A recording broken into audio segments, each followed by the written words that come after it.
Hi, welcome to Kalkuli creation log. ನಾನಿವತ್ತು mutton ಬೇಯಿಸ್ಕೊಂಡಿದ್ದ stock ಏನಿರುತ್ತಲ್ಲ, ಇದರಿಂದ ಸೂಪ್ ಮಾಡೋದು ಹೇಗೆ ಅಂತ ನಾನಿಲ್ಲಿ ತೋರಿಸ್ಕೊಡ್ತಾ ಇದ್ದೀನಿ. ಇಲ್ಲಿ ನಾನು ಅರ್ಧ kg ಆಗಷ್ಟು ಮಟನನ್ನು ಉಪ್ಪು ಅರಿಶಿನ ಪುಡಿ ಹಾಕಿಬಿಟ್ಟು ನಾನು ಒಂದು ವಿಷಲನ್ನು ಕೂಗಿಸ್ಬಿಟ್ಟು ಇಟ್ಕೊಂಡಿದ್ದೀನಿ. Hi, welcome to Kalkuli creation log. ನಾನಿವತ್ತು ಒಂದು 1/4 kg ಮಟನ್ನು ಬೇಯಿಸಿದ್ದು ಸ್ಟಾಕ್ ಇದೆ ಏನಿದೆ, ನಾವು ಬೇಯಿಸಿದ ನೀರೇನಿದೆ, ಇದರಿಂದ ನಾವು ಒಂದು ಸೂಪ್ ಹೇಗೆ ಮಾಡ್ಕೊಳ್ಳೋದು ಅಂತ ತೋರಿಸ್ಕೊಡ್ತಾ ಇದ್ದೀನಿ. ಇಲ್ಲಿ ನಾನು 1/4 kg ಆಗಷ್ಟು ಮಟನನ್ನು ತೊಗೊಂಡಿದ್ದೀನಿ. ವಿತ್ ಬೋನೇನೇ ನಾನು ಇದನ್ನು ತೊಗೊಂಡಿದ್ದೀನಿ. ಇದಕ್ಕೆ ನಾನು 2 ಕಪ್ ಆಗಷ್ಟು ನೀರು ಹಾಕಿಬಿಟ್ಟು ಉಪ್ಪು ಅರಿಶಿನ ಪುಡಿ ಹಾಗೆ ಶುಂಠಿ ಬೆಳ್ಳುಳ್ಳಿ ಪೇಸ್ಟ್ ಹಾಕಿಬಿಟ್ಟು ನಾನು 1 ವಿಷಲನ್ನು ಬೇಯಿಸ್ಬಿಟ್ಟು ಈ ರೀತಿ ನೀರನ್ನು ತಕ್ಕೊಂಡಿದ್ದೀನಿ. ಇದರಿಂದ ನಾವು ನೀರನ್ನು ಸಪ್ರೇಟ್ ಮಾಡಿಕೊಂಡು ನಾವು ಸೂಪ್ ಮಾಡೋದು. ಈಗ ನಾವು ಸೂಪ್ ಹೇಗೆ ಮಾಡೋದು ಅಂತ ನೋಡೋಣ. ಇವಾಗ ನಾನಿಲ್ಲೊಂದು ಪಾತ್ರೆನ ಬಿಸಿಗಿಟ್ಕೊಂಡು ಇದಕ್ಕೆ ನಾನು 1 ಕ್ಯೂಬಷ್ಟು ಬೆಣ್ಣೆನ ಹಾಕ್ಕೊಳ್ತಾ ಇದ್ದೀನಿ. ನೀವು ಕ್ವಾಂಟಿಟಿ ಜಾಸ್ತಿ ಇದ್ದರೆ ಜಾಸ್ತಿ ಬೆಣ್ಣೆನೂ ತೊಗೊಳ್ಬೋದು. ಇವಾಗ ಬೆಣ್ಣೆ ಹಾಕಿದ ನಂತರ ಇದು ಸ್ವಲ್ಪ ಕರಗಬೇಕು ಬೆಣ್ಣೆ ಎಲ್ಲ. ಇಲ್ಲೊಂದು 5-6 ಎಸಳು ಬೆಳ್ಳುಳ್ಳಿಯನ್ನು ಈ ರೀತಿ ಕ್ರಷ್ ಮಾಡಿ ಇಟ್ಕೊಂಡಿದ್ದೀನಿ. ಇದು ಹಾಕೋದ್ರಿಂದ ಫ್ಲೇವರು ಚೆನ್ನಾಗಿ ಬರುತ್ತೆ. ಇವಾಗ ಕರಗಿರೋ ಬೆಣ್ಣೆಗೆ ನಾವು ಈ ಬೆಳ್ಳುಳ್ಳಿ ಏನು ಕ್ರಷ್ ಮಾಡಿದ್ದೀವಲ್ಲ ಇದನ್ನು ಸೇರಿಸ್ಕೊಂಡು ಇದನ್ನು ಬೆಣ್ಣೆಯಲ್ಲಿ ಈ ಬೆಳ್ಳುಳ್ಳಿ ಫ್ರೈ ಆಗಬೇಕು. ಜಸ್ಟ್ 1 ಸೆಕೆಂಡಷ್ಟು ನಾವು ಇದನ್ನು ಫ್ರೈ ಮಾಡೋಣ. ಈಗ ಸೂಪು ನಾನು ಮಾಡ್ತಾ ಇರೋದು 3 ಜನಕ್ಕಾಗಷ್ಟು ಕ್ವಾಂಟಿಟಿ ಬರುತ್ತೆ. ನಿಮಗೆ ಎಷ್ಟು ಕ್ವಾಂಟಿಟಿ ಬೇಕೋ ನೀವು ಅಷ್ಟನ್ನು ನೋಡಿ ನೀವು ಆ ರೀತಿ ಸ್ಟಾಕನ್ನು ಮಾಡ್ಕೊಳ್ಬೋದು. ಇವಾಗ ಇದು ನೋಡಿ, ಬೆಳ್ಳುಳ್ಳಿ ಸ್ವಲ್ಪ ಫ್ಲೇವರ್ ಎಲ್ಲ ಬಿಡ್ತಾ ಇದೆ ಈ ಬೆಣ್ಣೆಯಲ್ಲಿ ರೋಸ್ಟ್ ಆಗಿ. ಇದನ್ನು ಒಂದು ಸ್ವಲ್ಪ ಹೊತ್ತು ಈ ರೀತಿ ನಾವು ಬಾಡಿಸ್ಕೊಳ್ಬೇಕು. ಇವಾಗ ಸ್ವಲ್ಪ ಫ್ರೈ ಆಗಿದೆ ಅಲ್ಲ, ಇದಕ್ಕೆ ನಾವೇನು ಸ್ಟಾಕ್ ಇಟ್ಕೊಂಡಿದ್ದೀವಲ್ಲ ಬೇಯಿಸಿದ್ದು, ಇದನ್ನು ಆ್ಯಡ್ ಮಾಡ್ಕೊಳ್ಳೋಣ. ನೀವು ಪೀಸಸ್ ಎಲ್ಲ ಬೇರೆ ಏನಾದ್ರು ನೀವು ಡ್ರೈ ಅಥವಾ ಚಾಪ್ಸು ಏನಾದ್ರು ಮಾಡೋದಕ್ಕೆ ಯೂಸ್ ಮಾಡ್ಕೊಳ್ಬೋದು. ನಾನಿಲ್ಲಿ ಜಸ್ಟ್ ಅದರದ್ದು ನೀರನ್ನು ಮಾತ್ರ ಬಗ್ಗಿಸ್ಕೊಳ್ತಾ ಇದ್ದೀನಿ. ಇವಾಗ ನಾನು ನೀರನ್ನೆಲ್ಲ ಬಗ್ಗಿಸ್ಕೊಂಡಿದ್ದೀನಲ್ಲ, ಸ್ವಲ್ಪ ಬಿಸಿಯಾಗಿದೆ ಅಲ್ಲ.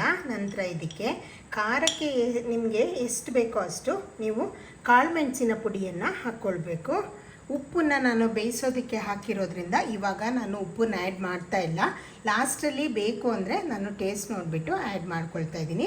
ನಾನಿಲ್ಲಿ ಇದಕ್ಕೆ ಒಂದು ಅರ್ಧ ಟೀ ಸ್ಪೂನ್ ಆಗಷ್ಟು ಕಾಳುಮೆಣಸಿನ ಪುಡಿಯನ್ನು ಹಾಕ್ಕೊಳ್ತಾ ಇದ್ದೀನಿ. ನಿಮಗೆ ಇದು ಕ್ವಾಂಟಿಟಿ ಇನ್ನೊಂಚು ಜಾಸ್ತಿ ಬೇಕು ಅಂದರೆ ನೀವು ಇನ್ನೊಂದು ಸ್ವಲ್ಪ ನೀರನ್ನು ಸಹ ಆ್ಯಡ್ ಮಾಡ್ಕೊಳ್ಬೋದು. ಇವಾಗ ಇದನ್ನು ಬಿಸಿ ಬಿಸಿಯಾಗಿ ನೀವು ಉಪಯೋಗಿಸ್ಕೊಂಡ್ರೆ ತುಂಬ ಟೇಸ್ಟಿಯಾಗಿ ಬರುತ್ತೆ. ಹಾಗೆ ವಿತಿನ್ 5 ಮಿನಿಟ್ಸಲ್ಲಿ ನಾವು ಇದನ್ನು ಮಾಡ್ಕೊಳ್ಬೋದು. ಮಕ್ಕಳಿಗೂ ಎಲ್ಲ ತುಂಬ ಇಷ್ಟ ಆಗುತ್ತೆ. ನೀವು ಮಕ್ಕಳಿಗೆ ಮಾಡೋದಂತಾದರೆ ಸ್ವಲ್ಪ ಖಾರನ ಕಡಿಮೆ ಮಾಡಿಬಿಟ್ಟು ನೀವು ಅವರಿಗೆ ಕೊಡ್ಬೋದು. ಇನ್ನೂ ಬೇಕು ಅಂದರೆ ನೀವು ಮಕ್ಕಳಿಗೆಲ್ಲ ಕೊಡೋದು ಅನ್ನೋದಾದರೆ ಇದಕ್ಕೆ ಟೊಮೆಟೊ ಕೆಚಪ್ಪನ್ನು ಆ್ಯಡ್ ಮಾಡಿಕೊಂಡ್ರೆ ಅವರಿಗೆ ಇಷ್ಟನೂ ಆಗುತ್ತೆ. ಇವಾಗ ಇದು ನೋಡಿ, ಚೆನ್ನಾಗಿ ಬಾಯ್ಲ್ ಆಗೋದಕ್ಕೆ ಸ್ಟಾರ್ಟ್ ಆಗಿದೆ. ಈ ಟೈಮಲ್ಲಿ ನೀವು ಖಾರ ಮತ್ತು ಉಪ್ಪನ್ನು ಟೇಸ್ಟ್ ನೋಡಿಬಿಟ್ಟು ಆ್ಯಡ್ ಮಾಡ್ಕೊಳ್ಬೋದು. ಅದಕ್ಕೆ ನಾನು ಇಲ್ಲಿ 1 ಟೀ ಸ್ಪೂನ್ ಆಗಷ್ಟು ಕಾರ್ನ್ಫ್ಲೋರ್ ಏನಿದೆ ಇದನ್ನು ನಾನು ಸ್ವಲ್ಪ ನೀರಲ್ಲಿ ಈ ರೀತಿ ಮಿಕ್ಸ್ ಮಾಡ್ಕೊಂಡ್ಬಿಟ್ಟು, ಅದು ಡ್ರೈ ಹಾಗೆ ನಾನು ಹಾಕ್ತಾ ಇಲ್ಲ ಕಾರ್ನ್ಫ್ಲೋರನ್ನು, ಅದು ಅವಾಗ ಉಂಡೆ ಉಂಡೆ ಆಗುತ್ತೆ. ಅದಕ್ಕೆ ನೀರಲ್ಲಿ ಈ ರೀತಿ ನಾನು ಕರಗಿಸ್ಕೊಬಿಟ್ಟು ಇದಕ್ಕೆ ಆ್ಯಡ್ ಮಾಡ್ತಾ ಇದ್ದೀನಿ. ಇದು ನಿಮಗೆ ಥಿಕ್ನೆಸ್ ಕೊಡುತ್ತೆ, ಅದಕ್ಕಾಗಿ ಆ್ಯಡ್ ಮಾಡ್ಕೊಳ್ಬೇಕು. ಬೇಡ ಅಂದರೆ ನೀವು ಸ್ಕಿಪ್ಪು ಸಹ ಮಾಡ್ಕೊಳ್ಬೋದು. ಹಾಗೇನೂ ನೀವು ಇದನ್ನು ಬಾಯ್ಲ್ ಮಾಡಿಕೊಂಡು ಯೂಸ್ ಮಾಡ್ಬೋದು. ಈ ಸೂಪು ತುಂಬ ಇನ್ಸ್ಟೆಂಟಾಗಿ ಆಗುತ್ತೆ. ಯಾವಾಗ ನಿಮಗೆ ಊಟ ಸೇರೋದಿಲ್ಲ ಬೇಡ ಅಂತ ಅನಿಸುತ್ತೆ ಆವಾಗ ನೀವು ಜಸ್ಟ್ ಇದೊಂದು ಸೂಪ್ ಕುಡಿದ್ರೆ ನಿಮಗೆ ತುಂಬ ಇದು ಫುಲ್ನೆಸ್ ಅಂತ ಅನಿಸುತ್ತೆ. ಇದು ನೋಡಿ, ಇವಾಗ ನಾವು ಕಾರ್ನ್ಫ್ಲೋರ್ ಆ್ಯಡ್ ಮಾಡಿದ್ಮೇಲೆ ಮತ್ತೆ ಸ್ವಲ್ಪ ಹೊತ್ತು ಬಾಯ್ಲ್ ಮಾಡಿ ಇದನ್ನು ತಿಕ್ ಮಾಡ್ಕೊಳ್ಬೇಕು. ಈ ರೀತಿ ನೋಡಿ, ಇದು ತಿಕ್ಕಾಗುತ್ತೆ. ತುಂಬ ತಿಕ್ಕಾಗಿ ನೀವು ಮಾಡ್ಕೊಳ್ಳೋದು ಬೇಡ.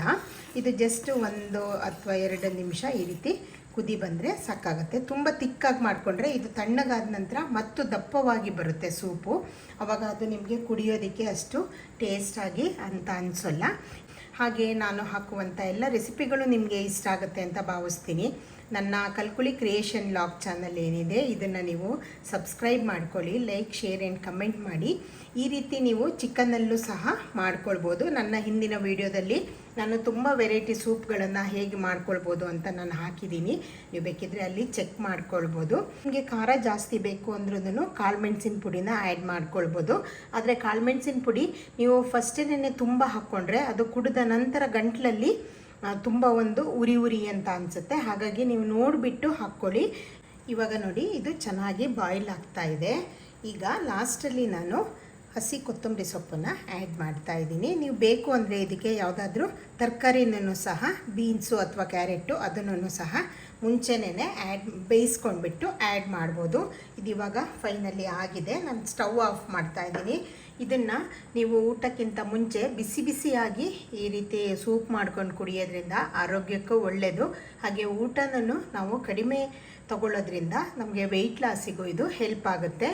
ಯಾರು ಹುಷಾರಿಲ್ದಿದ್ದವರಿದ್ದರೆ, ಶೀತ, ಜ್ವರ, ಕೆಮ್ಮು ಅಂಥ ಟೈಮಲ್ಲಿ ಈ ರೀತಿ ಸೂಪನ್ನು ಮಾಡ್ಕೊಂಡು ಕುಡಿಯೋದ್ರಿಂದ ತುಂಬ ರಿಲೀಫ್ ಆಗುತ್ತೆ. ನಾವು ಕಾಳುಮೆಣಸು ಉಪಯೋಗಿಸೋದ್ರಿಂದ ಅದು ನಮಗೆ ಜ್ವರ ಮತ್ತು ಶೀತಕ್ಕೆಲ್ಲ ತುಂಬ ಒಳ್ಳೆಯದಾಗುತ್ತೆ. ಹಾಗೆ ಯಾರು ಬೇರೆ ಪೇಷಂಟ್ಸ್ಗಳಿದ್ದರೆ ಅವರಿಗೂ ಸಹ ಇದು ತುಂಬ ಒಂದು ಒಳ್ಳೆಯ ಆಹಾರ ಆಗುತ್ತೆ.